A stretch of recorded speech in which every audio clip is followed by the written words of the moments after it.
હું ગોપાલ રમજી ઠાકોર, વેજલપુર ગામ, મહાદેવવાસ. કે હું મારી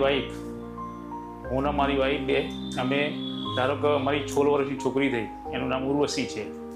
તો અમારા બીજું એક ભાઈબંધે કીધું કે ભાઈ અહીંયા આગળ તમે જાઓ, દિલીપભાઈ કરી મકરવાના હતા એ રહ્યા, તો કે અહીંયા આગળ 22 હોસ્પિટલમાં જાઓ. તો અમે હિમાંશુ ભાઈને મળ્યા, કે મારી પતિનું નામ અલકા ઠાકોર.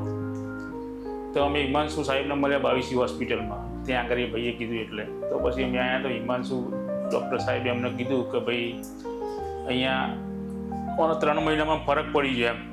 અને પછી અમારે 3 મહિનામાં ફરક પડી ગયો એટલે અમે અહીંયા આગળ હું ને મારી વાઈફ, એટલે કે 3 જ મહિનામાં ફરક પડી ગયો, વધારે નહીં, 3 જ મહિનામાં. એટલે આ 22 હોસ્પિટલ બહુ સારી છે.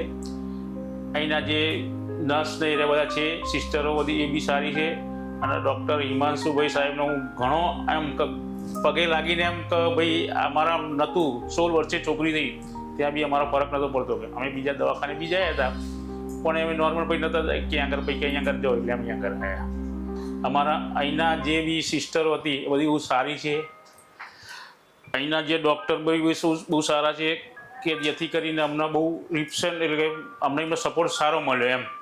પછી અમારા એના 3 મહિના જેવું રહ્યું. પછી એના ધબકારા જે સોનોગ્રાફી કરાવી, તો એના ધબકારા સાંભળીને અમને ખુશી થઈ કે ભાઈ હવે અમારે સારું ચાલશે એમ. પછી કાલે મારા બાળકનો છોકરાનો જન્મ થયો 7/8/2025. તેથી હું બહુ ખુશ છું. અને 22 હોસ્પિટલના હું આભાર માનું છું એમ, કે ભાઈ અમારા આટલા વર્ષ સુધી આવી એમ.